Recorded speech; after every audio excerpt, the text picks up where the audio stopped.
E no Elite Saúde de hoje é com muita satisfação que o primeiro episódio, inclusive, que está sendo em Belo Horizonte, e eu vou entrevistar o quê? Uma mineira. Gente, eu sou apaixonada por Belo Horizonte, apaixonada pelos mineiros, e cá estou eu aqui para entrevistar Luísa Malta de Castro Docco. Aê!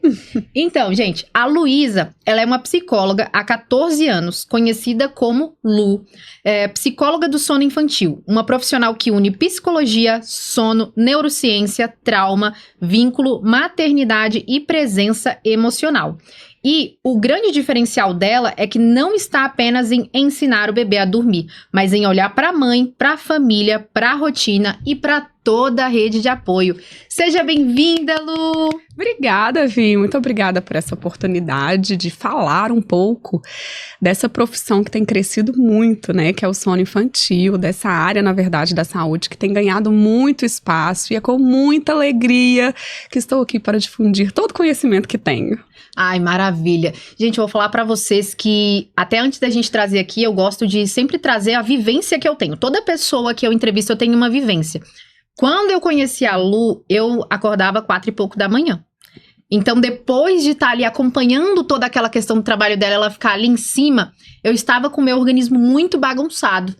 E eu não olhava tanto pro lado do sono. Aí eu peguei e mudei minha rota de sono. Nossa, minha vida se tornou muito mais leve. Isso para um adulto. Então, o que a gente vai ver aqui hoje é focado 100% nos bebês. O impacto que faz. Fora também de bebê e mãe, né? O impacto do sono, ele tá ali muito rodeado nesse ciclo. Mas, vamos primeiramente a um ponto bem interessante. Lu, como o sono é voltado para a questão dos bebês, que nós vamos falar aqui, eu queria só pegar um pouquinho da tua trajetória ali. Como que foi aquele teu momento que, logo assim, que você descobriu que, eu quero ser mãe, que você se programou para ser mãe? O que você idealizava aquele momento sobre o sono? Então, Vi, a história é um pouco longa, né? Porque durante a minha vida toda, eu passei por vários momentos diferentes, obviamente, o relacionamento que eu estava interferia nessa minha vontade de ter filho ou não, mas desde sempre eu sempre amava cuidar. Então, todas as minhas brincadeiras era brincar de boneca, mas não, era um brincar de boneca cuidando. Os ursinhos de pelúcia era cuidando.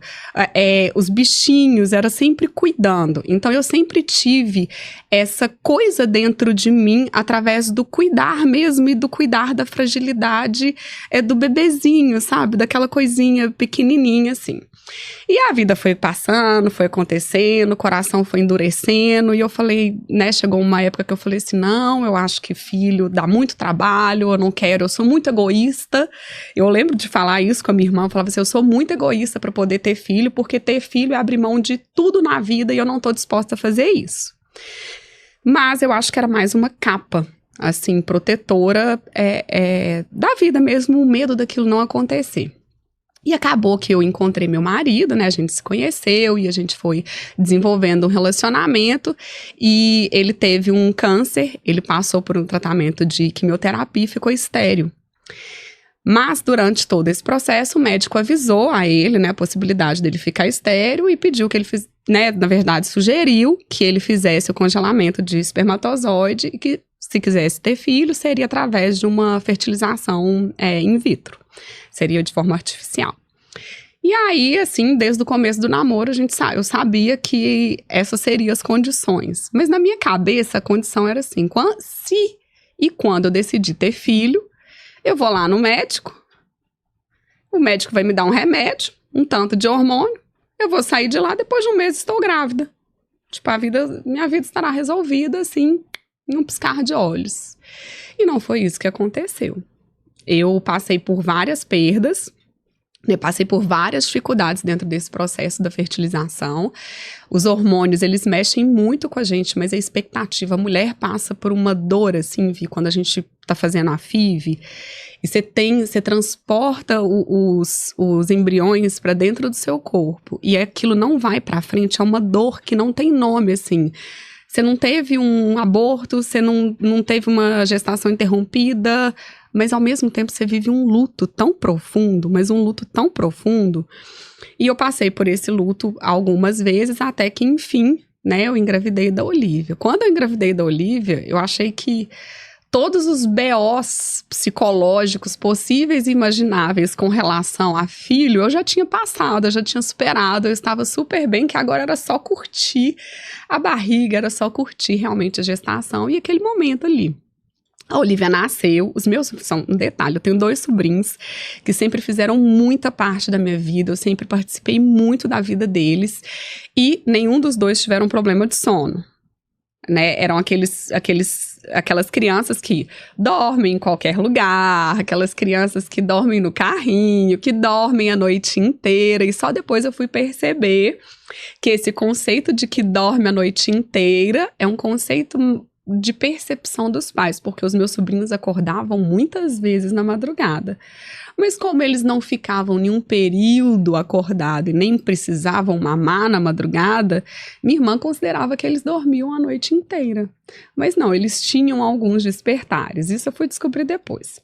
Mas então, o sono nunca passou no meu radar de dificuldade, porque na minha cabeça todas as crianças eram como os meus sobrinhos, e se não eram, é porque os pais estavam fazendo alguma coisa de errado. E eu iria fazer tudo certo. Minha irmã falava comigo, faz o que o doutor mandava fazer e que vai dar tudo certo. Eu, então tá, então vai dar tudo certo. E a Olivia nasceu com uma doença do refluxo gastroesofágico. Ela cresceu, né? Depois da introdução alimentar, o refluxo dela não melhorou. A gente ainda trata com medicamento o refluxo gastroesofágico. E quando ela nasceu, o sono era aquele caos, aquele desespero. E foi praticamente o começo do desespero e o começo da luz, na verdade, a pecinha que faltava, assim, dentro da psicologia, que encaixou tudo pra mim. Porque nesse momento eu vi que o sono e que toda essa arquitetura entre mãe, filho, casa, felicidade, bem-estar, ele é construído... Peraí que eu me perdi. Me ajuda aí, Vi. A arquitetura do bem-estar, porque eu percebi que o sono... ela tem a base com a construção do sono. Ah, tá, Voltando? Porque o sono, ele tem essa característica de ser algo natural e que ele envolve todos os aspectos do ser humano.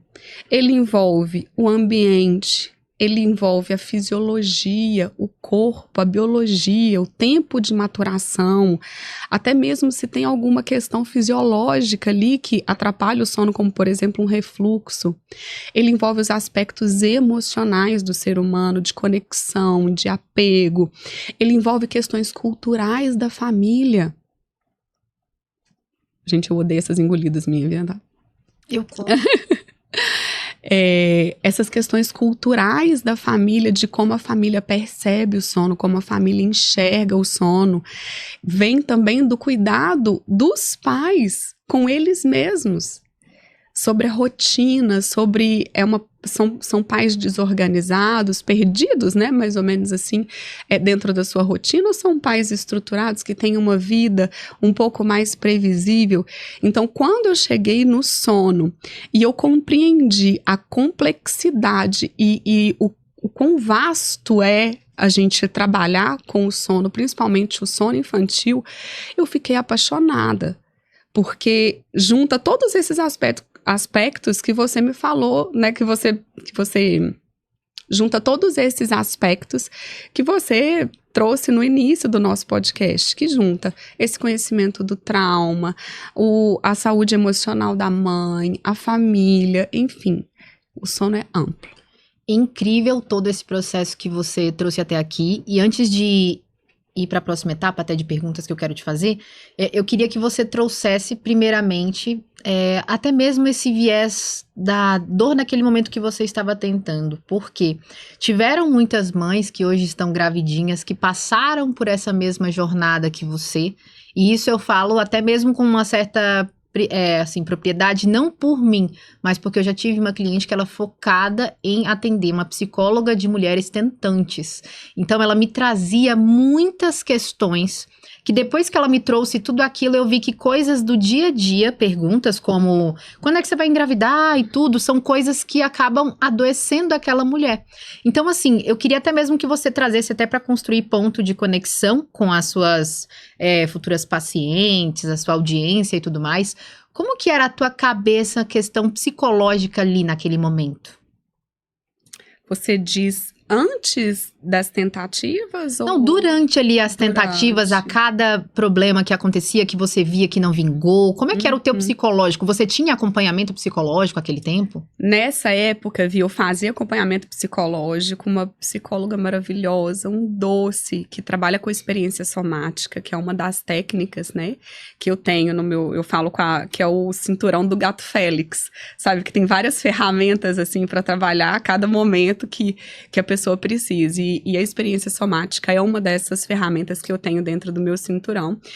E foi um momento muito, muito delicado mesmo, porque ao mesmo tempo que eu estava vivenciando toda aquela dor, era um momento que eu não me permitia parar para vivenciar toda essa dor, porque a vida tem que continuar.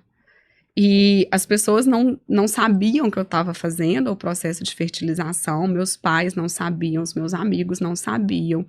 Então, além de tudo, eu tinha que literalmente colocar uma máscara, assim, no meu rosto, um sorrisinho e seguir a vida. E isso é uma das coisas que as mulheres mais fazem com maestria, né, Vi? A gente coloca um sorriso no rosto e a gente finge que tá tudo bem. É de uma forma, assim... eu não sei se é lindo ou se é assustador.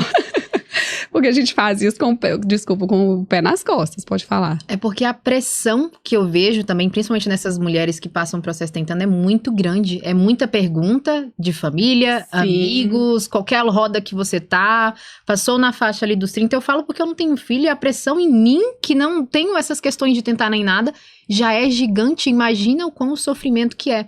Então eu achei muito interessante você ter trago esse ponto para as mulheres, porque até mesmo para as gravidinhas entenderem que não é só elas que passaram por aquilo, porque até no processo da gestação, ali durante a gestação, aquela mulher fica com medo de perder, de acontecer uma outra quesito. Então eu queria deixar isso em ênfase, legal até mesmo para identificação. Mas o sentimento principal, Vi, era de solidão. E é um sentimento que eu acho que acompanha as mães, assim, quase que diariamente. Era um sentimento que, por mais que o meu marido tivesse ali comigo, de mãos dadas mesmo, me ajudando, me apoiando, ele foi sensacional comigo nesse campo de vista psicológico, me deu muito suporte mesmo, mas por mais que ele me desse o suporte que ele dava conta de dar, eu me sentia sozinha o tempo todo. Era como se fosse assim, sou eu que vou lutar essa batalha. Sou eu que vou vencer isso sozinha. Eu me lembro de um dia, de uma das tentativas que, se não me engano, foi a segunda tentativa, que a gente tinha recebido a notícia negativa. Eu não parei de chorar 1 minuto, assim, 24 horas. Eu ficava parada, assim, as lágrimas só escorriam. As lágrimas só escorriam. E aí eu deitei na minha cama, pedi pra minha secretária cancelar toda a minha agenda, deitei na minha cama em posição fetal. E eu falei assim, eu vou chorar aqui tudo que eu tenho que chorar. E essa solidão que eu senti, eu falei assim, eu sinto essa solidão a vida inteira. Na verdade, eu sempre corri de sentir essa solidão a vida inteira. Então, sabe de uma coisa? Agora que eu posso me dar o direito de sentir essa solidão, porque ele nunca vai entender o que está passando comigo. A minha médica nunca vai entender o que está passando comigo. A moça do Instagram que conversou comigo, que fez uma FIV, a situação dela é diferente. Ela não vai entender o que está acontecendo comigo. Essa solidão sou eu. Então eu vou olhar essa solidão de frente. Eu vou me encarar no espelho, eu vou encarar essa solidão. E aí, aquela solidão, ela começou a me fazer companhia, assim. Eu comecei a fazer companhia pra essa solidão. É muita doideira, Vi. E quando eu comecei a fazer companhia de verdade pra essa solidão, eu falei assim, vem cá, solidão, vem cá, vamos conversar. Né? Eu fujo de você a vida inteira, mas eu quero te ver de frente. Vem cá, o que você tem pra me dar? E era como se eu pudesse quase que tocar tocar mesmo, assim, ela ficou meio que minha amiga, assim, da gente conversar, eu podia quase que tocar mesmo ela, assim, abraçar, e aí, tudo bem? Que saudade de você, como é que você tá? Eu comecei a desenvolver uma relação com essa solidão e que eu percebi que ela tinha muita força para me dar. Era dali que viria toda a minha força para continuar e para passar por todas as dificuldades depois que a maternidade trouxesse para mim. Então, e qual que foi essa força?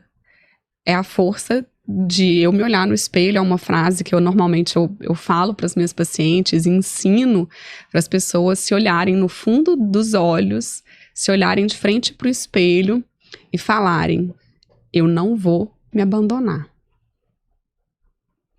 Top, profundo. E principalmente o hoje. Não, e tem uma coisa assim, você vai falando cada coisa, vai me surgindo ramificações de perguntas, mas vamos agora do sofrimento para a alegria. Me conta como que foi a questão da Olivia chegar, aquele positivo aparecer para você, e o teu processo ali de início de gestação, que você, é claro, não olhava para a questão do sono, mas como que a tua mente pensava durante aquele processo ali? Vamos supor que do positivo até a Olivia nascer. Até a Olivia nascer, tá? Eu vou ter que fazer só o gancho, né, assim, de como que foi, assim, dessa... Uhum. Porque essa solidão, Vi, deixou de ser algo ruim, deixou de ser uma coisa que traz muito medo e passou a ser a minha fonte de força. De eu ter confiança que eu sempre estarei ali por mim e que eu não vou mais me abandonar de fato, não vou. Então eu levantava, fazia atividade física, fazia minha alimentação saudável, eu mantinha o meu trabalho, mantinha tudo isso. E como consequência, eu comecei a relaxar, cuidar de mim de uma forma muito diferente, muito mais amorosa. E aí, eu acredito que tudo isso do universo, né, do nosso estado mental, do nosso psicológico, interfere em muita coisa. E a gente foi fazer, né, mais uma tentativa. E eu me lembro que a gente tinha feito chama TEC, que é a transferência do embrião. Fiz a TEC. E 2 dias depois, o meu consultório era na casa dos meus pais. Eu cheguei na casa do meu pai, o carro do meu pai não estava na garagem, o quarto da minha mãe estava aberto, não tinha ninguém lá dentro, e meus pais acordam super tarde. Isso era 6 horas da manhã. O quarto estava aberto, e aí eu liguei para minha mãe. Falei, ai mãe, o que aconteceu? Onde vocês estão? Ela falou, não, eu tô no hospital. Ah, não, tô aqui com seu pai, mas tá tudo bem. Aí eu, não, tô aqui com seu pai, mas tá tudo bem. Meu pai tinha tido um infarto, Vi. Meu pai infartou 2 dias depois que eu fiz a TEC da Olivia. E aí todo mundo ficou com aquele medo, porque nessa altura do campeonato todo mundo já sabia. E aí todo mundo ficou com medo, Lu, por favor, fica calma, Lu, por favor, fica calma. E eu, gente, eu tô calma, tá tudo bem, né? Assim, vai ser o que vai ser. Já tava super confiante de, realmente, eu não tenho controle sobre isso e o que for será. E aí, macaca véia, eu já tinha aprendido que quando a gente vai fazer a TEC, a gente faz a transferência, a gente toma um tanto de injeção que meio que simula essa gestação, que aumenta os níveis do hormônio do beta-HCG, e é por isso que você não pode fazer exame de sangue em um período curto, porque pode dar um beta positivo, mas é um beta positivo pelo hormônio que você tomou, não pela gestação. Só que se esse beta continua subindo, é porque é de uma gestação. Se ele tá descendo, é porque é da injeção. E eu demorei, os médicos não contam isso, viu? Isso aqui é totalmente off-label. Meu Deus. E aí eu comecei a fazer o exame de beta todos os dias na farmácia. E aí o meu beta, assim, triplicava, quadriplicava de um dia pro outro.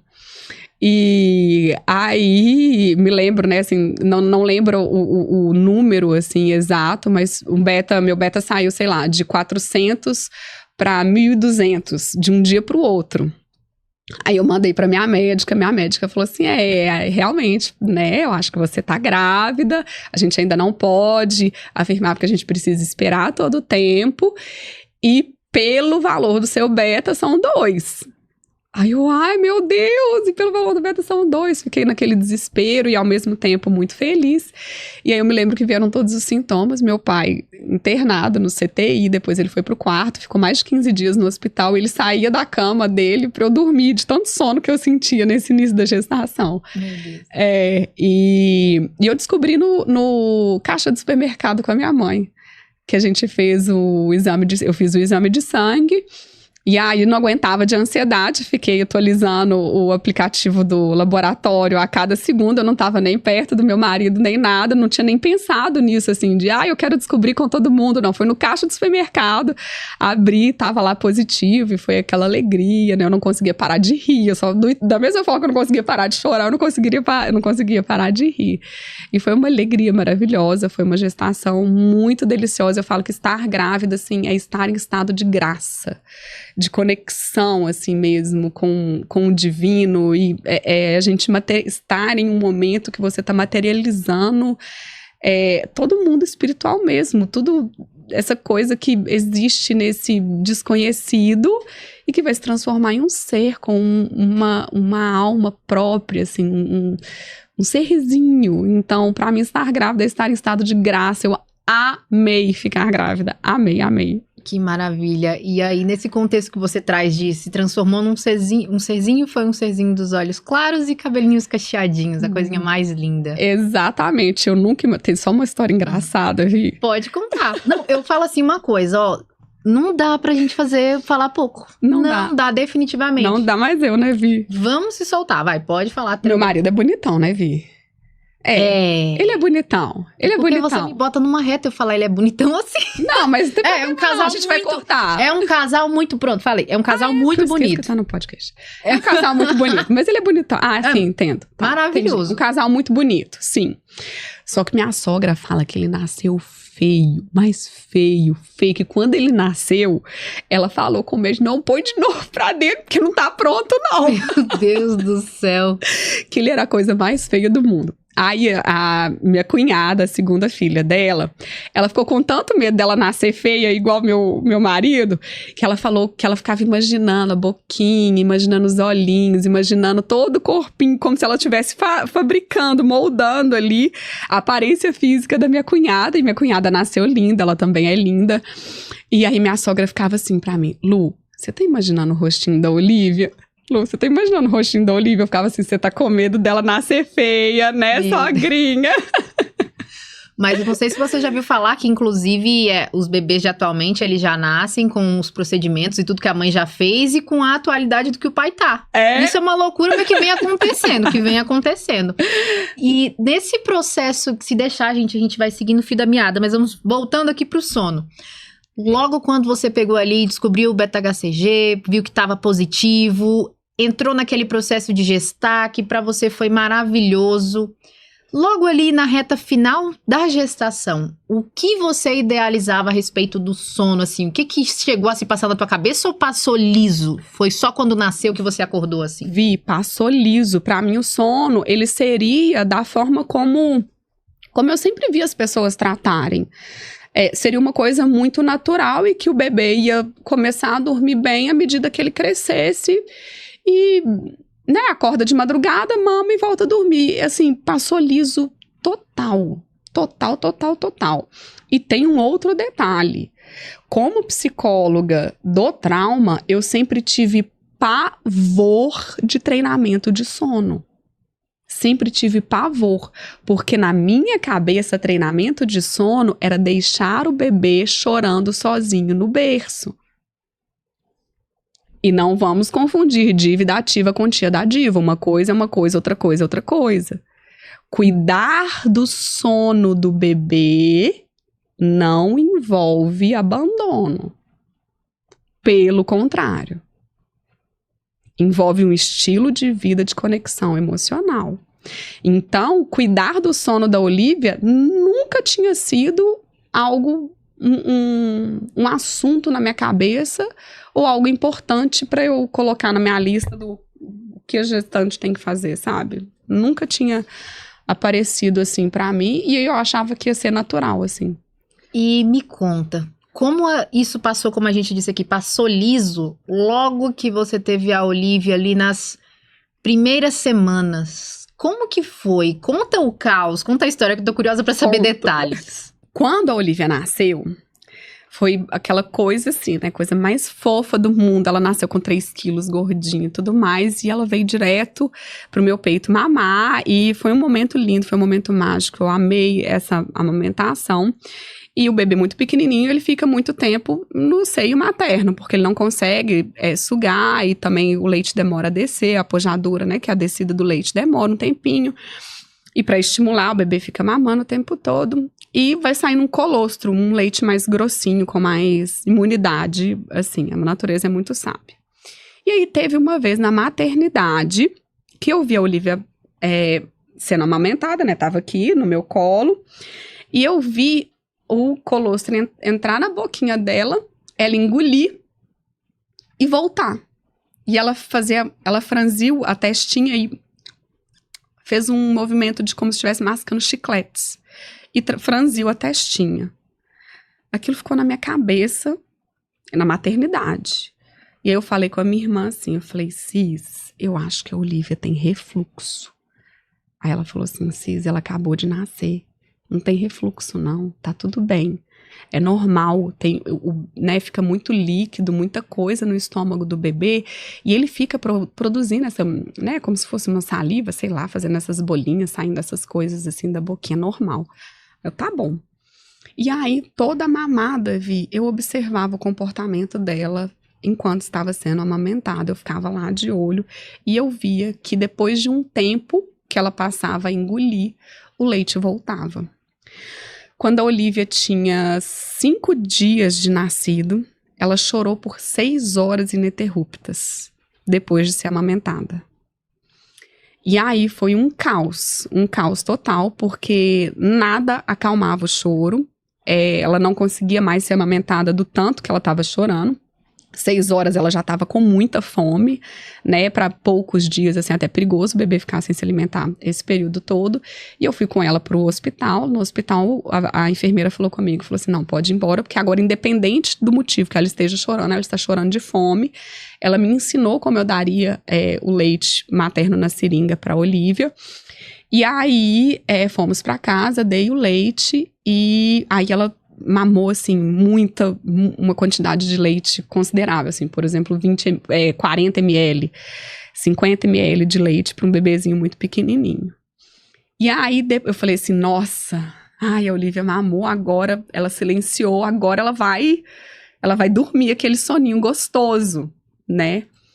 Não passou nem 10 minutos, a crise de choro veio de novo, e aí veio com um golfo pelo nariz, que entupiu, né, eu precisei virar e fazer a manobra para ela desengasgar. Acordei meu marido desesperado, porque ele estava dormindo, e eu falei assim, Olivia engasgou, Olivia tem refluxo, Olivia tem refluxo, Olivia tem refluxo, eu tenho certeza, Olivia tem refluxo, e ele, você tá ficando doida, Olivia não tem refluxo. Ela mamou muito e voltou, é normal voltar. Eu falei, tá, tudo bem, então é normal voltar, né. E assim, os dias se passaram. Aí, os dias iam se passando, ela começou a chorar a cada, por exemplo, 2 minutos que ela estava sendo amamentada, até que ela chorava 24/7. Assim, ela chorava porque ela estava com fome, e ela começava a ser amamentada, ela chorava porque sentia azia, né, porque estava sendo alimentada, ela sentia queimação. E nisso que você contou, como é que era a questão do impacto na parte noturna, o sono? Então, pelo fato dela não conseguir mamar uma quantidade considerável, a amamentação ser muito difícil, ela chorar, eu não conseguia horizontalizar a Olivia. Ela só ficava verticalizada, porque ela sentia muito desconforto. Eu falava, você, pra troca de fralda, chorava, deitar no berço, chorava, deitar no colo, chorava. Ela só ficava em pezinha no colo. Então, eu passava a madrugada com ela no meu colo. Eu pegava um tanto de almofada, um tanto de travesseiro, ficava numa cama de casal sozinha, sentada no meio, né, morrendo de medo dela cair. Sim, esse risco existe de sufocamento, de acidentes, né, e ela ficava assim, em pezinha. E era assim que a gente dormia. Dormia não, né? Era assim que a gente passava a noite, porque eu cansei de ficar vigiando o sol nascer pra eu trocar de turno com meu marido. E durante todo esse processo, agora olhando assim pro lado da mãe, como é que ficava o seu psicológico aí no dia seguinte, muito estressada, acredito eu, irritada? Como é que era assim a tua cabeça durante esses primeiros dias aí? Ficava louca, Vi, porque na minha cabeça, lembra que eu falei que todos os bebês dormem bem, só não dormem bem os bebês que os pais estão fazendo alguma coisa de errado. E aí você estava se questionando, o que foi que eu fiz? O que eu estou fazendo de errado? O que eu estou fazendo de errado? Então, no caso, como você trouxe esse viés do refluxo, conta até pra gente um pouco, que você tinha me contado até, que o refluxo, ele causa esse impacto no sono do bebê, e muitas das mães não têm esse, vamos supor assim, principalmente mães de bebê pequeno, tá naquela correria do dia a dia, as coisas, tem que cuidar de muitas funções de casa, não tem esse olhar tão analítico pro bebê e acha que aquilo é normal. E aí o bebê passa se esguelando de sono, toda aquela circunstância, a mãe fica doida, o pai também, a mãe não consegue entender. Muitas das vezes pode até levar para algum profissional e não identificam ainda, porque eu vim ouvir esse termo de refluxo de bebê através de você, nunca ouvi em nenhum momento da vida. E eu já cheguei a ter momentos da vida que já passei por isso, meu namorado tem, e eu nunca escutei que tinha de criança. Sim. E como que foi isso pra você, assim, que te deu... quem foi que bateu o martelo? Não, a Olivia tem refluxo. E como que foi a sua cabeça depois de entender do refluxo? Então, Vi, né, assim, a minha cabeça, eu ficava louca. Ficava louca mesmo. Eu ficava 24 horas pesquisando coisas na internet, eu ficava 24 horas tentando arrumar a solução, gambiarras, assim, de, nossa, eu vou colocar o travesseiro assim, vou fazer isso, vou esquentar o berço com o secador, porque acorda, porque tá frio e no corpo tá quente. Tipo assim, eu ficava pesquisando todas as coisas possíveis e imagináveis que eu podia fazer pra melhorar o sono dela. E o médico, depois dessa crise de 6 horas de choro, me falou que ela tinha cólica do lactente. Só que uma coisa dentro de mim me falava, isso não é cólica. Isso não é cólica. E aí ele falava que existe um refluxo, de que quando o bebê começa a se alimentar, existe a contração do intestino e tal, um reflexo, que eu esqueci o nome do reflexo, e que era cólica. E aquilo me incomodava, e aí a gente tentava soluções para cólica e nada. E recentemente vi, se não me engano, em um congresso pediátrico em Roma, eles estão revendo o conceito de cólica do lactente. Porque quando os médicos trazem somente a cólica como desconforto do lactente, os pais ficam tentando resolver uma problemática da barriguinha do bebê, sendo que muitas vezes o desconforto físico que o bebê está sentindo, ele é algo sistêmico. Ou seja, ele é do sono, ele é da alimentação, ele é da temperatura, ele é algo geral e não dá pra gente bater o martelo tão fortemente, com tanta certeza de que é uma cólica do lactente. Então isso é uma coisa muito assim, que todos os médicos que a gente ia, todo mundo me falava que a Olivia estava com cólica. E a gente tem essa desculpa. Todos os bebês só choram de cólica. Quando o bebê pequeno tá chorando, todo mundo fala, ai, tá com cólica, ai, é cólica, tá se espremendo, tá com muita cólica. O bebê só tem cólica. Só chora por causa de cólica, só não dorme por causa de cólica. Não, peraí, as coisas não são bem assim. E aí, o meu marido virou pra mim e falou assim, você está ficando louca. O dia que eu virei pra ele e falei assim, a Olivia tá com alguma doença no esôfago. Ele sentou do meu lado, virou pra mim e falou assim, você tá ficando louca. Saia desse grupo de mães agora, porque você tá ficando doida. Aí eu virei pra ele e falei assim, saio com uma condição. A gente vai levar a Olivia no gastro. Só depois de levar a Olivia no gastro, eu vou sair do grupo de mães e eu assino o meu termo de loucura. Não tem problema nenhum. Já sou doida mesmo, assinar isso. Pra mim não seria nenhum problema. Sem problemas nenhum. E aí ele falou assim, não, então tá, então vamos pro gastro. Aí o que eu comecei a fazer? Eu amamentava ela e jogava no colo dele. Para o evento acontecer com ele. Porque normalmente ela tava comigo, eu ficava dando de mamar e voltava, né? Aquela coisa de bota pra rotar e tal.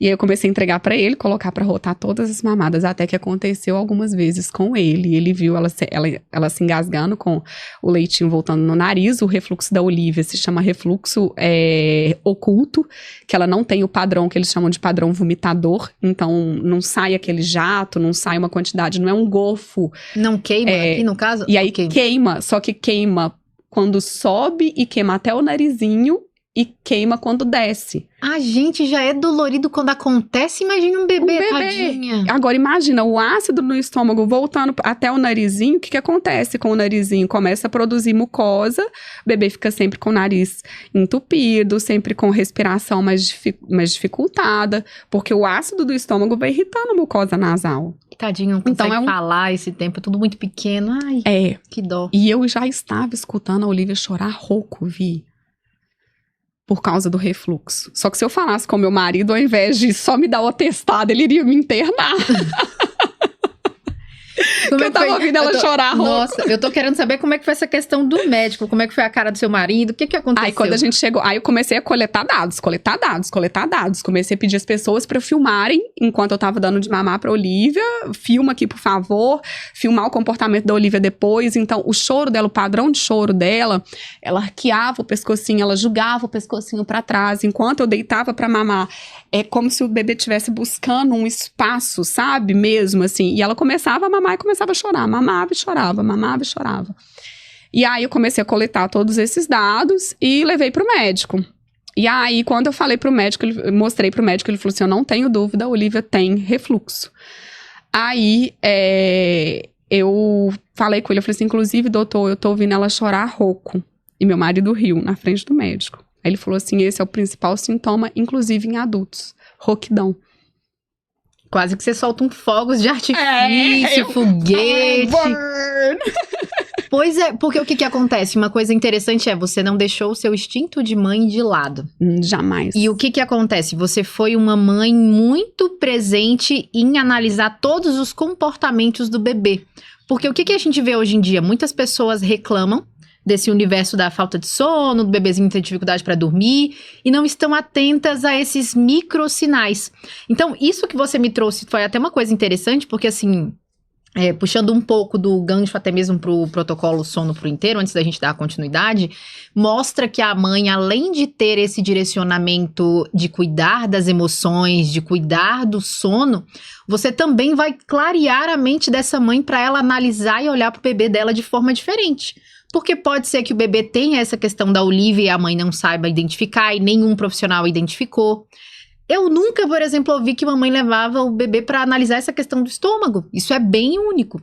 Então, o fato de você ter a experiência, ter a vivência, é escorpiana também, né? Não, eu sou taurina. Taurina? Nossa, eu não sabia que taurino tinha esse viés de ficar fazendo essas anotações todas.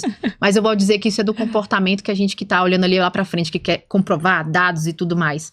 Mas isso que você trouxe de viés de análise para as mães terem você, vai ser um olhar de muito além do que só um cuidado mental e do sono, mas é um cuidado para um olhar um todo do bebê. Porque muitas das mães ficam, meu bebê não dorme, é a culpa do sono do bebê, aí coloca para dormir, aí inventa coisa, compra um monte de cursos, aquela coisa arada toda, com várias técnicas, só que cada bebê é muito individual. Isso. E muitas das mães, digamos assim, que tem um determinado olhar aqui para aquela situação. Você olha como um todo, que é justamente aquele viés do deixa eu olhar para a questão fisiológica do bebê, depois a rotina da família como um todo, depois a comunicação com o seu marido e depois até mesmo como você está no todo esse contexto. Porque por mais que eu digo assim que eu não sou mãe, nem sou casada, mas eu aprendi tanto que eu tudo da Lu eu aprendi, eu faço assim, de trazer para muitas mulheres. É todo, literalmente, um ecossistema de situações. Então, o que foi interessante? A fisiológica você identificou, respeitou o seu instinto materno, levou, mesmo sendo chamada de louca, não desistiu, levou ele adiante, teve a comprovação. E como que foi o olhar depois daquele momento ali? Por exemplo, a Olivia tem isso aqui, foi diagnosticado. E agora, como que foi esse viés pra gente chegar nesse gap do sono?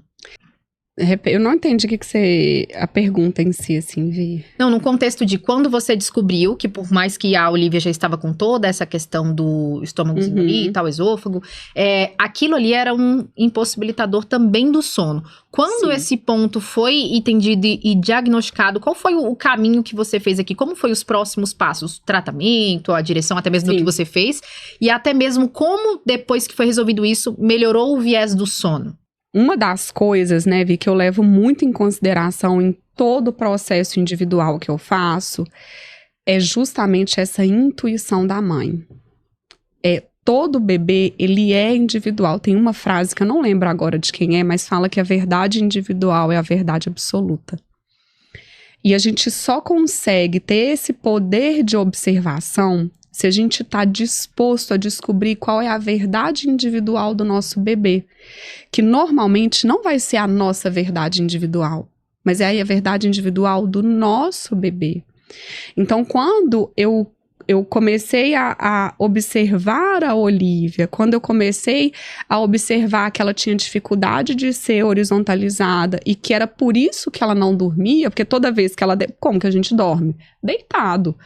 Né? Toda vez que eu deitava ela chorava e tudo mais, eu levei para o médico. Eu confesso que a minha expectativa era, vamos medicar a Olivia e ela vai aceitar ser horizontalizada e eu vou dormir tranquilamente. Minha vida vai ser ótima. E a Olivia vai mamar também, era uma outra coisa, um outro ponto para mim. Mas aí a gente tentou uma medicação, a resposta não foi como a adequada. E aí a gente mudou a medicação, partimos para uma outra possibilidade medicamentosa e a Olivia respondeu super bem mesmo. Melhorou muito as mamadas, ela conseguia beber uma quantidade de leite muito melhor, assim, então ela não precisava mamar tantas vezes ao dia. Eu consegui regular um pouco mais os horários dela mesmo. Mas, contudo, todavia, porém, ela ainda não conseguia dormir fora do meu colo. E aí foi quando eu comecei a entender todos esses fatores. Eu falei assim, peraí, gente, então o sono tem sim um fator fisiológico que interfere no sono dos pequenos, que no caso da Olivia foi o refluxo, que na maioria das pessoas ficam inventando cólica, às vezes onde não tem, e deixam de investigar outros fatores, né? Então... tem esse fator fisiológico, mas tem um fator comportamental também. Porque se ela tá medicada, se ela tá bem, por que ela não tá aceitando ficar deitada? O que eu tô fazendo de errado? E aí eu continuei estudando, né? Fui estudando cada vez mais e fui entendendo que o sono é, de fato, multidimensional. Que não existe uma única coisa que vai corrigir o sono por inteiro. Inclusive é o nome do protocolo. Amei, aí bate aqui, adorei. Sobre o contexto do sono, antes da gente chegar agora na glória das mães, que é onde as mães vão entender todo o contexto, vamos trazer o impacto que causa ali no casamento. Como que tava ali a sua relação naquele processo depois da bebê com refluxo, depois do refluxo ainda não tava dormindo, você tava sendo essa chamada de louca, a vida tudo rodando. Como que tava ali o contexto do casal? Vi, o que salvou meu marido era a tela de segurança, porque senão eu tinha jogado ele de cima do apartamento. Porque tem muito aquele contexto, né, que fala assim que, infelizmente, a grande maioria dos divórcios acontecem até o bebê ter 2 anos. Então, é justamente por esse momento, a sorte, graças ao bom Deus, que você casou bem. Sim. Porque, assim, se fosse um relacionamento que ele não estivesse firmado, não tivesse um alinhamento, possivelmente teria acontecido algo que Deus me livre, um divórcio. Então, assim, eu queria trazer como que foi esse teu momento, tanto do lado do teu esposo, quanto o seu. Como mulher, esposa. Na verdade, assim, Vi, eu acho que a gente precisa dar um passo até pra trás. E o meu relacionamento nunca foi perfeito. Nunca foi perfeito mesmo. Assim, a gente sempre teve muitas brigas. Era um relacionamento muito conturbado. Até que na pandemia, como muitos casais se separaram, a gente também se separou. A gente deu uma separada, a gente ficou um tempo distante. Mas quando a gente voltou para um novo tipo de relacionamento que aquele velho não funcionava mais. E a gente precisava aprender a se relacionar de uma nova forma que ia funcionar. Dúvida, só para não perder o fio da meada. Isso envolve as pegadas? Envolve. Vai, conta aí pra... Nossa, essa é massa, essa eu passei, tá? Eu não sou casada, nem tenho filho, mas eu fiz e, gente, genial. Tomei um soco assim. Vai, pode falar. Eu fiz o processo da reconstrutivas, que é uma técnica terapêutica que eu utilizo, que tá dentro também, a filosofia tá dentro dos meus atendimentos individuais. Ele fez também, foi uma transformação interna, assim, imensa, surreal. Ele também fez? Ele também fez, claro. Eu achava que era só você. Não, olha, que ele legal. também fez. E através disso, assim, desse novo relacionamento, a base da nossa relação passou a ser uma comunicação eficaz e respeitosa. A gente aprendeu a conversar. A gente aprendeu a escutar a demanda do outro sem se ofender. E aquilo que você falou que eu achei massa sobre se reapaixonar. Exatamente. Então, assim, a gente foi se unindo muito, a gente se uniu muito. Quando chegou a hora, né, que nós decidimos, não, então estamos prontos para ter filhos, vamos ter filhos. E aí a gente começou a passar por todo o processo da FIV, foi muito difícil, a gente se uniu mais ainda, a gente ficou super unido. E aí, quando a Olivia nasceu, que começou toda essa dificuldade do sono, a privação de sono enlouquece a gente. E a única coisa que a gente quer fazer durante o dia é dormir. E o que acontece? Dentro de casa, são duas pessoas com duas criações diferentes, criando um outro ser. Então, ele queria agir a rotina de uma forma, eu queria agir de uma outra forma. Não teria condição se a gente não conseguisse uma comunicação eficaz e a gente chegar num termo, num consentimento de como vamos fazer em prol dessa pessoa que estamos criando juntos. Porque não dá para ser como eu fui criada e não dá para ser como você foi criado. A gente vai ter que unir, misturar e criar a Olivia. Então, nesse processo de sono, assim, de privação de sono, foi muito tenso. E ainda gera, né, quando a gente passa por algumas dificuldades, assim, com relação à criação da Olivia, ainda dá essas brigas, mas logo a gente conversa e volta. Mas, depois que eu expliquei para ele todo o processo do sono, expliquei tudo como iria acontecer, e ele começou a sentir na pele, ou seja, no descanso, os efeitos daquilo, o nosso relacionamento se transformou de novo. A gente voltou a ter tempo para conversar, colocar a Olivia para dormir, sentar à mesa, jantar, ter um relacionamento mesmo, sabe? A gente voltar a se conectar como casal. Então, também foi um divisor de águas dentro do nosso casamento no que se diz respeito à criação dos filhos. Porque eu acho que um dos maiores sabotadores do sono do seu filho, hoje em dia, não é televisão, não é celular, não é a luz da casa, não é a rotina, não é. É a inconsistência da rede de apoio. É a inconsistência, do estilo parental praticado pelos dois pais. É nesse ponto que eu ia entrar aqui, porque a gente quando vê assim famílias, né, sempre tem aquele que é o melhor pra colocar as regras, pra seguir, e sempre tem aquele coração mole da casa, né, que é aquele que, eu vou colocar na cama, eu vou fazer isso. Então eu queria até que você contasse um pouco disso, porque muitos casais brigam, eu vejo isso, eu falo que eu acompanho, minhas amigas todas já estão grávidas, eu já tenho bebê pequeno, então eu vejo assim algumas discussões sobre porque eles não conseguem identificar qual que é o perfil ali de cada um. Então, vamos supor que a mãe colocou ali pra dormir, mas ela não tem esse consentimento que o pai é o coração mole da história e acaba construindo uma guerra de briga aqui dos dois, ao mesmo tempo deles conseguirem ali, ao invés de, não, vamos criar um acordo. Quem é o mais capacitado aqui pra impor uma regra, esse daqui fica responsável por isso e por aquilo. E eu achei legal que você trouxe que você é essa que ajuda mais nesse processo e o seu esposo, ele tem um coração um pouco mais mole, aquele de acolher. Totalmente mole. Totalmente mole. Conta um pouco dessa dinâmica de vocês, de acordos assim que vocês têm ali em questão, até mesmo disso de coração. Então, é uma das coisas realmente muito importantes na educação do filho, porque isso causa com o tempo, com os anos, pode causar uma confusão mesmo de estilo de apego na criança, sabe? Ela fica insegura, não existe uma coerência dos dois adultos que deveriam ser responsáveis por mim. Então, peraí, essa casa pode cair a qualquer momento.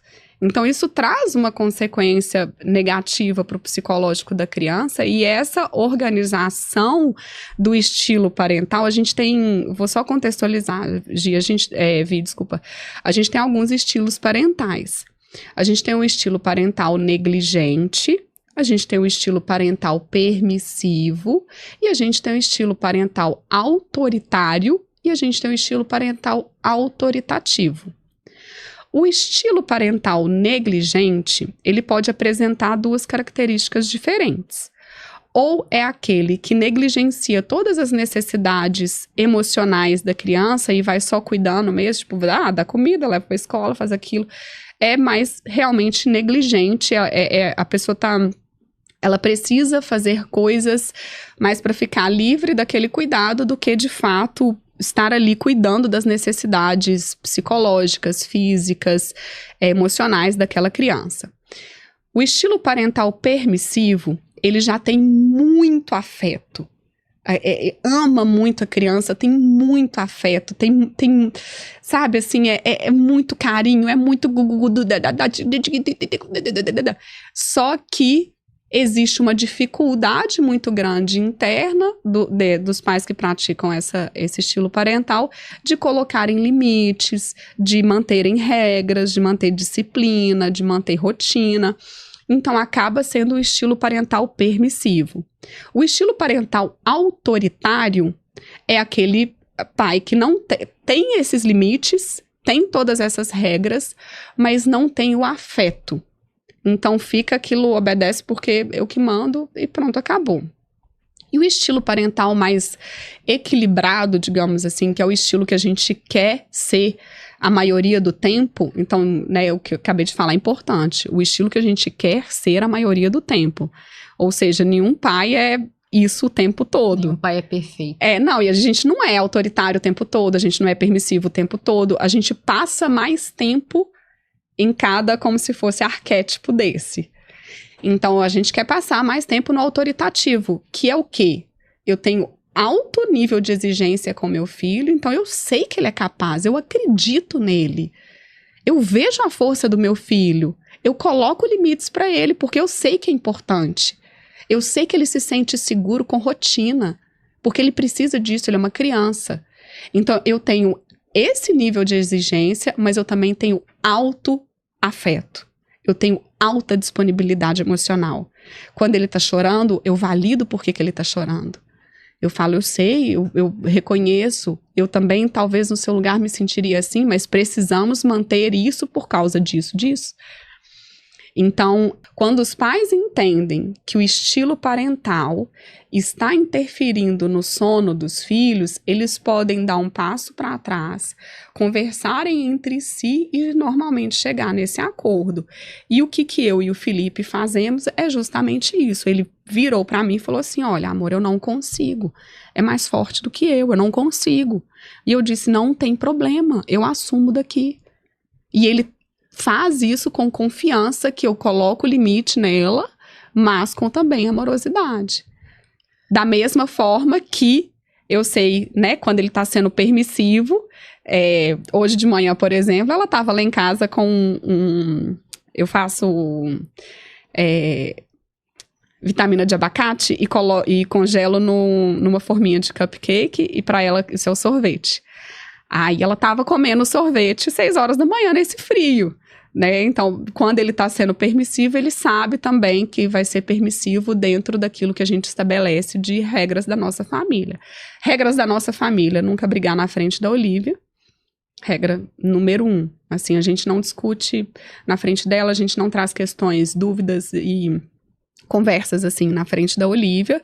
A segunda, a gente não pode, acordo entre nós dois, a gente não pode desautorizar ou quebrar um limite estabelecido pelo outro parceiro na frente da Olivia, ou naquele momento a gente mantém o limite que o outro estabeleceu e a gente conversa depois sobre flexibilizar ou não esse limite, e fazemos tudo dentro do...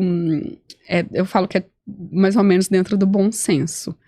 Então, a prioridade lá em casa é sempre rotina, bem-estar, saúde, bem-estar psicológico. Então, se não for trazer nenhum malefício para essas coisas, a gente vai liberando. O que é interessante de tudo, inclusive eu não te trouxe isso, eu deixei até para trazer para você hoje.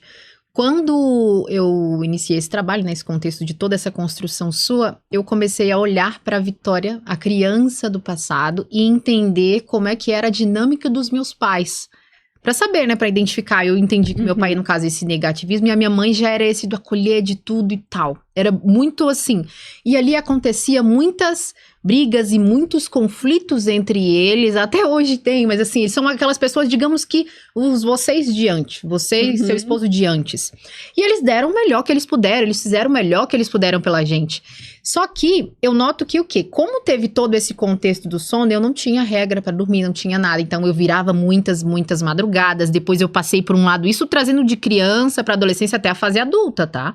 Passei por um processo de não vou acordar 4 horas da manhã. E pra mim o sono, na minha cabeça, era algo inútil. Mesmo tendo estudado. Então eu entendia. Isso tudo veio de criancinha pequena impactando até os dias de hoje. Se eu vou dormir, eu tô perdendo tempo, eu poderia estar fazendo algo mais útil. E quando eu conheci a Lu, eu tava dormindo 4 horas e meia por dia. Depois de ter esse entendimento do sono, entender que o sono não é só dormir e revigorar o corpo, ele vai lapidando todo um contexto de situações. E eu vi que eu estava tomando ansiolítico e tudo, e todas as coisas, eu falei, nossa, deixa eu ouvir aqui. Então hoje eu digo que eu acordo ali 6, 7 horas, minha vida simplesmente foi modificada. E o porquê que eu tô trazendo quanto a isso? Essa questão de sono, quem vai cuidar ou quem vai direcionar, quando não tem um acordo, acontece muito esse viés das brigas dentro de casa. Quando acontece muito das brigas, acaba que o filho não consegue ver como autoridade nem o pai ou nem a mãe. Então acaba que aquele filho cresce, vai se desenvolvendo, vai ficando meio rebeldezinho, não respeita nenhum outro. Só que esse momento da infância é o que eu noto que é o momento para ser corrigido. Porque se a criança ainda não é corrigida ali, vamos supor que até ali os 6, 7 anos de idade, é claro que isso aí já é um momento já bem mais à frente, mas principalmente nesses primeiros meses, aninhos de vida, acaba que ela cresce uma criança, vamos supor que é tipo um cavalo que você soltou a corda, pra você pegar, não vai. Então, o fato de você trazer isso, que é o quê? Aqui a gente vê uma história de uma pessoa que fez ali aquela linha, vocês, graças a Deus, tiveram conhecimento, executaram, e aqui tá uma pessoa que se trata psicologicamente até hoje, porque os pais não tiveram esse direcionamento. Então, digamos que tudo, se você quer que o seu filho tenha, que eu falo que eu passei por questões de insegurança, é todo um processo, porque a gente não, é como se a gente cresceu sem as redomas, a gente não sabe quem, e aí muitas coisas de fora. Educação vem de berço. Essa frase é perfeita. Educação vem de berço, agora redomas, nada mais. São essas redomas. O berço, gente, é o primeiro limite que a criança recebe na vida. É o primeiro espaço próprio. É o lugar onde ele vai se sentir seguro para ficar sozinho, porque não cabe ninguém dentro do berço, não é seguro. Então, Vi, só para trazer algumas coisas importantes, é que os pais acham que equilíbrio é ter um pai autoritário ou uma mãe autoritária e um pai permissivo e uma mãe permissiva. Não é. É os dois encontrarem a autoritatividade dentro de si. E aí vai fazer sentido, por que eu trouxe o sofrimento e a solidão como algo muito importante dentro do meu processo. Porque se eu não tivesse passado por um processo psicológico tão profundo, e o meu marido também não, a gente não teria maturidade, a gente não teria condição de olhar para dentro, fazer essa autocrítica, fazer essa autoanálise e falar assim, opa, peraí, quem vai me tirar disso aqui sou eu. Quem tá fazendo isso daqui somos nós dois. Então, nós dois vamos fazer diferente juntos. Sabe o que me faz pensar sobre isso? Que, basicamente, pelo teu trabalho, a gente tem o seguinte contexto da coisa. Como eu mencionei, sobre toda essa lateralidade familiar que ele impacta, e sobre o quão que as mães, elas ficam ali preocupadas em, um cursinho disso, um cursinho daquilo, e não olham pra dentro, porque realmente olhar pra dentro dói, como você trouxe. E o que eu queria trazer, assim, até mesmo como um detalhe muito forte, que é, aquela mulher olha pro sono, só que o sono é a pontinha do iceberg de todos os outros pilares da vida. E uma coisa que você trouxe também que é muito interessante, que é justamente da mulher, ela olhar para o filho porque é um projeto de vida. Porque assim, a gente vai montar hoje uma empresa, a gente estuda sobre posicionamento, quem é a persona, como vai ser, constrói cultura, define o tipo de cliente. Quando a mulher tá querendo se relacionar, ela tá ali, ela vai escolher, eu quero um homem assim, assim, assado e tudo. Quando chega no momento de ser mãe, nesses desafios, principalmente no processo do sono, ela sai catando dica de tudo quanto é pessoa, ela não olha pra dentro, pro autoconhecimento, assim como ela olha pras outras coisas, sobre o que eu quero, como é que tá aqui o casamento, por quê? Eu acredito que pra até tudo isso funcionar, precisa ter um acordo ali do casal, precisa ter esse viés de alinhamento. E eu achei maravilhoso vocês dois, porque assim, eu sabia que você tinha feito esse processo, você tinha se tratado de fato, mas ele também ter se tratado foi o quê? Uma abertura ali pros dois. Sim. Então, digamos, gente, que a Lu, o sono por inteiro, todo esse trabalho que a Lu desenvolve, é a pontinha do iceberg. É para silenciar o bebê, ajudar a colocar ali no berço. Só que depois que ele vai pro berço, tem outra questão a galgar, a analisar. A mulher ter esse discernimento. Quem sou eu na relação? Quem é o meu marido aqui dos comportamentos que a Lu falou? Quem sou eu aqui na relação? Quais são os combinados? O que eu preciso olhar pra mim? Como as minhas dores da infância e as minhas dores da atualidade estão interferindo na forma que eu lido com o meu filho, com o sono dele? Conta um pouquinho sobre isso aí.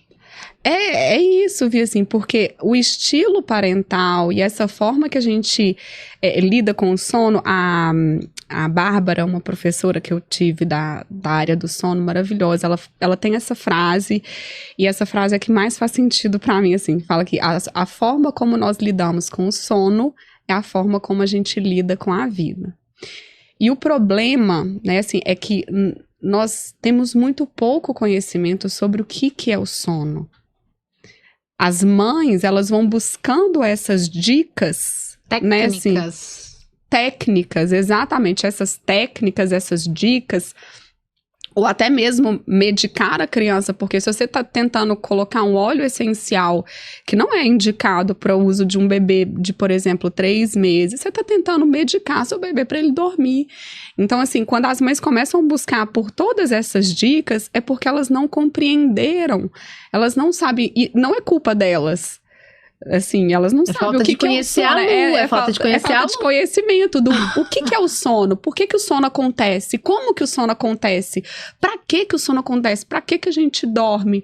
Então, quando a gente começa a compreender de fato o que é o sono, o que vai fazer o sono chegar a adormecer, e todas essas, todos esses pilares que sustentam o sono, que nós já falamos aqui algumas vezes, né? O fisiológico, o estado emocional da mãe, a congruência da rede de apoio, a forma como eu pratico a minha parentalidade, isso tudo vai sustentar o sono. Se a mãe não está disposta a investir na dica de nada, em o que eu falo que é como se fosse um estilo de vida, para sustentar esse sono, a chance dela cair em fazer técnica só para dormir é muito grande. E aí isso eu não sou a favor, eu sou contra, eu acho maldade com a criança e não tô de acordo, não faço. Perfeito. Uma coisa que eu falo até assim que é interessante é se a mãe, que eu vejo, né, acompanho muitas, já acompanhei gente indo ganhar bebê no hospital, meus primos e tudo.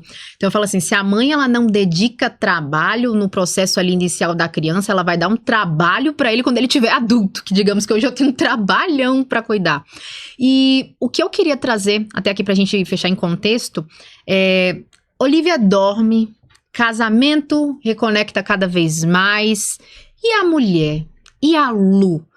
Que eu achei, assim, maravilhoso. Ela com a bebezinha pequena, um percentual de gordura baixíssimo. Maravilhosa. Pessoalmente, ela ainda parece muito mais jovem. Tipo, a gente tem uma distância de quase 10 anos de idade. Você parece da minha idade?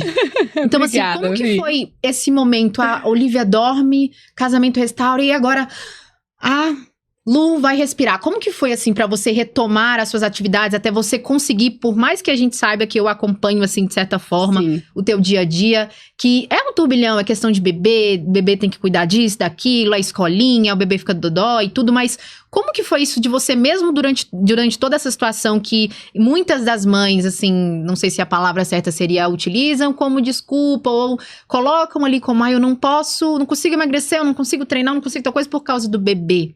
Então, como que foi esse teu momento de agora eu consigo respirar, agora se cuidar de ti, olhar pro espelho e te ver, assim, muito bem? Conta aí um pouquinho. Eu posso entrar naquelas coisas profundas e malucas, Vi? Vai na profundidade. Pode? Pode. Então tá.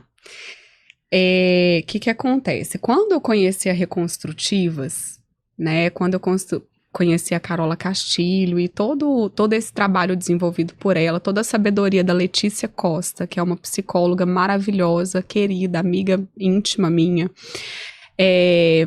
eu fui adquirindo conhecimentos sobre o universo da mulher e sobre dinâmicas que a gente adota ao longo da vida de forma inconsciente para a gente se acovardar daquilo que a gente gostaria de fazer. E normalmente, o que nós mulheres fazemos?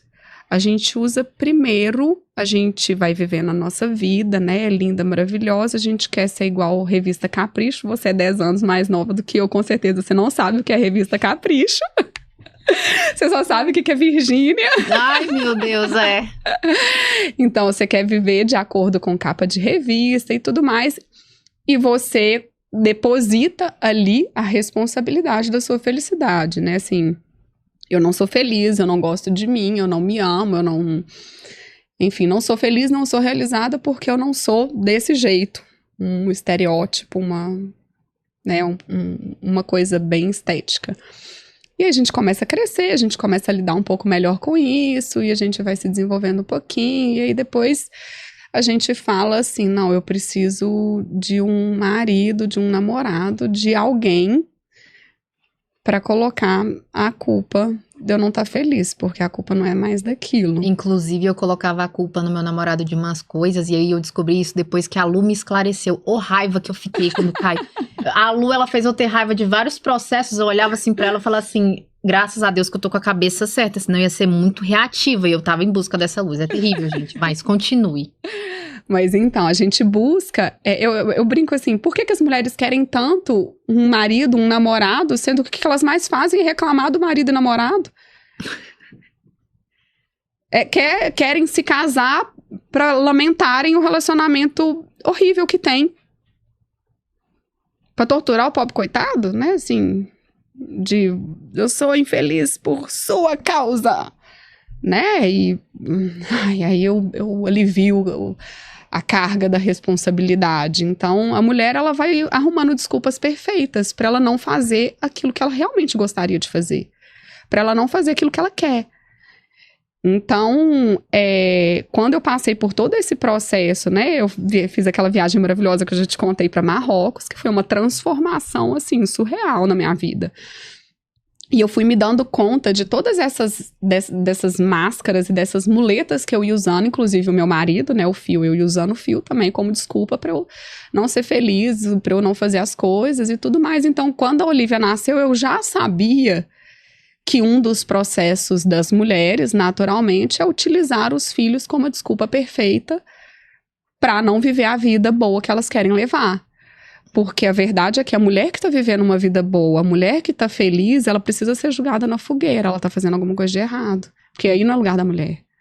E aí tem esse dilema, né, que existem as duas mulheres, aquela que consegue tá fazendo tudo, consegue emagrecer, consegue se cuidar, e aquela que, é por conta do menino pequeno, é por conta que eu tô dando de mamar.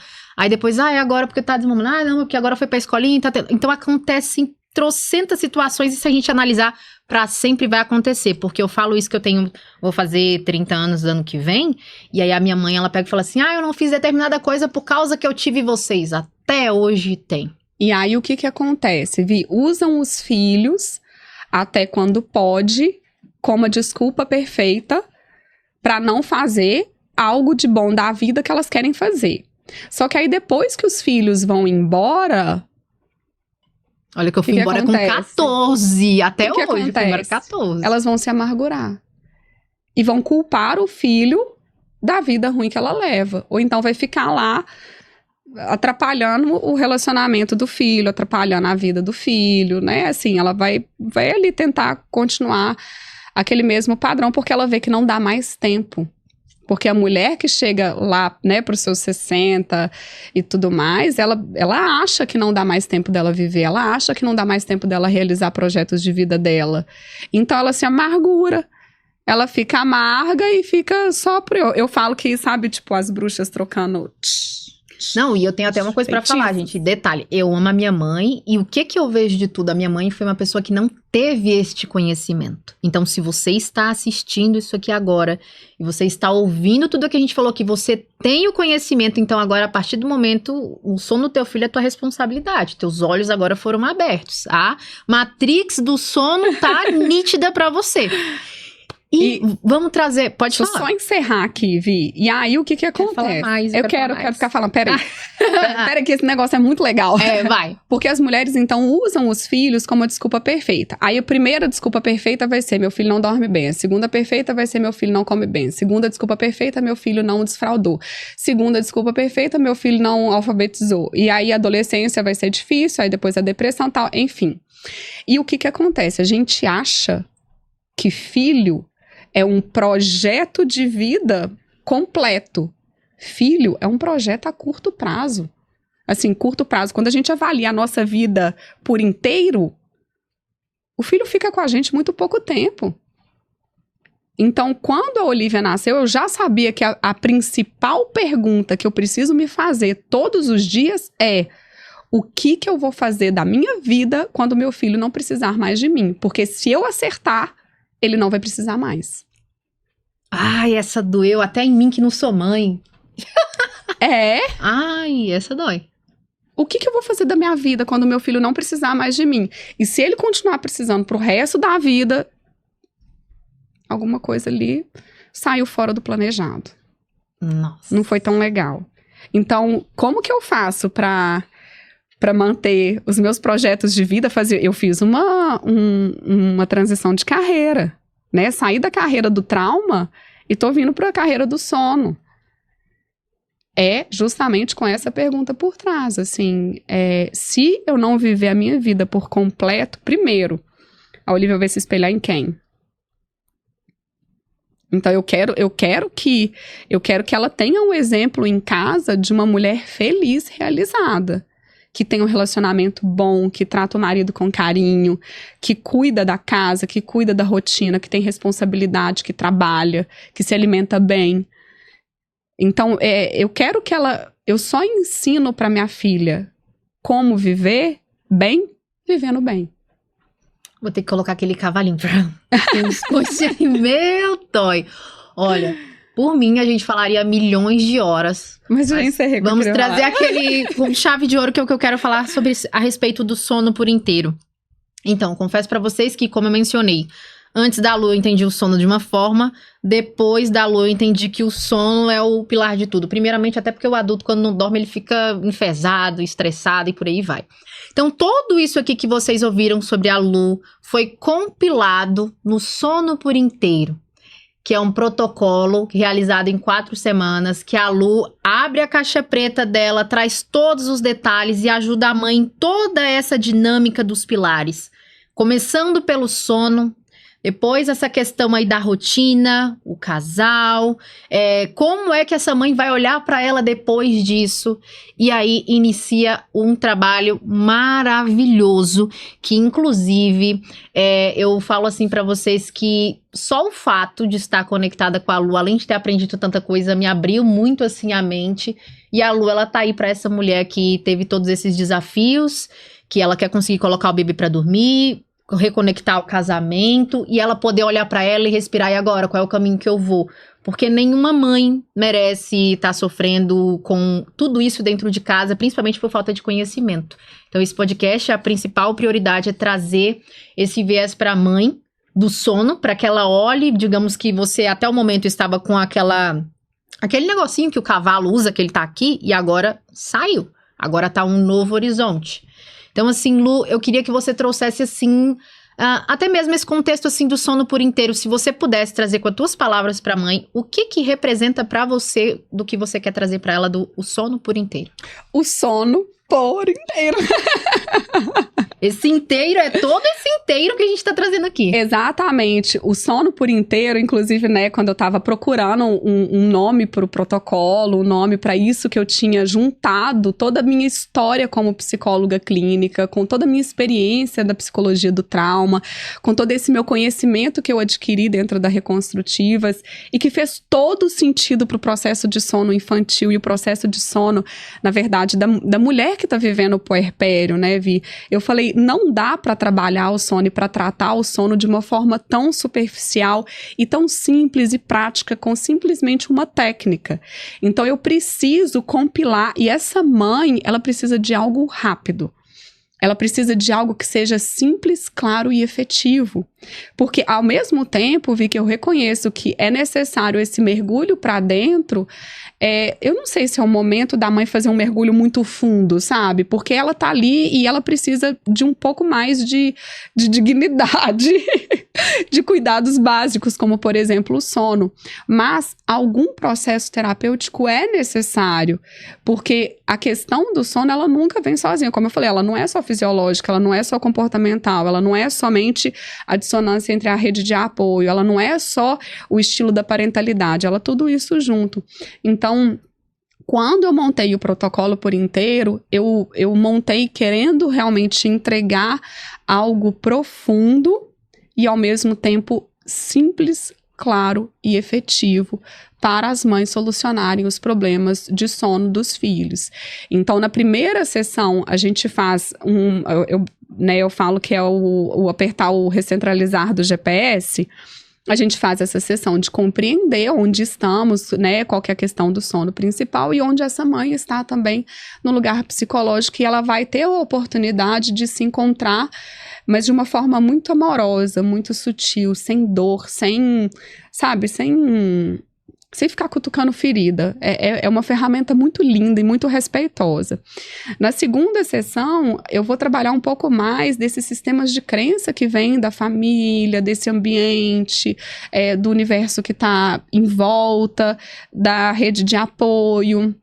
Na terceira, a gente vai costurar sob medida todas as intervenções necessárias para aquela família e para o sono do bebê.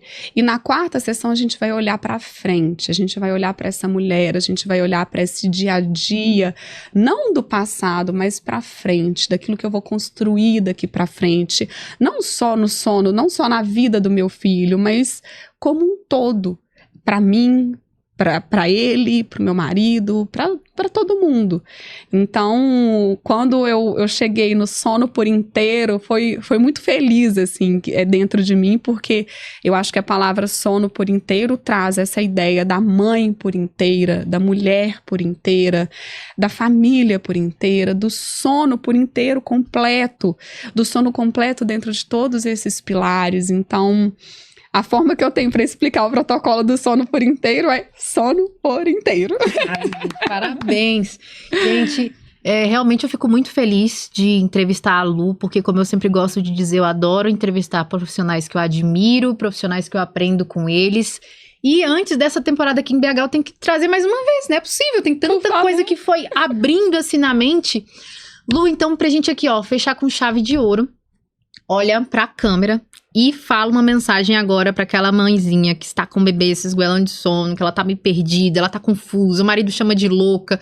O que você diria pra ela, assim? Como se fosse aquela frase que você pudesse colocar no outdoor pra ela passar assim na avenida e ela vai ler. Eu posso pensar? Pode pensar. Não normalize o seu sofrimento e não deixe ninguém tentar normalizá-lo também. Vá em frente, busque por solução e não solte a sua mão. Repita de frente pro espelho: hoje eu não vou me abandonar. Ai, gente, maravilhosa essa, né? E, Lu, aproveita, fala o seu Instagram. Obrigada, Vi. Meu @ é lumaltadoco. Lu, Malta, como tá ali, Doco, DOCO. E também fala a respeito do lançamento que vai estar saindo aí nessa semana. Exatamente, essa semana a gente está com preço especial de lançamento do protocolo Sono por Inteiro, em que a mãe, né, os pais, na verdade a família por completo vai poder experienciar todo esse processo terapêutico do sono por inteiro e no final das contas vai todo mundo dormir bem. Então essa semana tem valor especial de lançamento. Perfeito, gente, é com muito prazer que eu finalizo esse podcast, já querendo falar muito mais.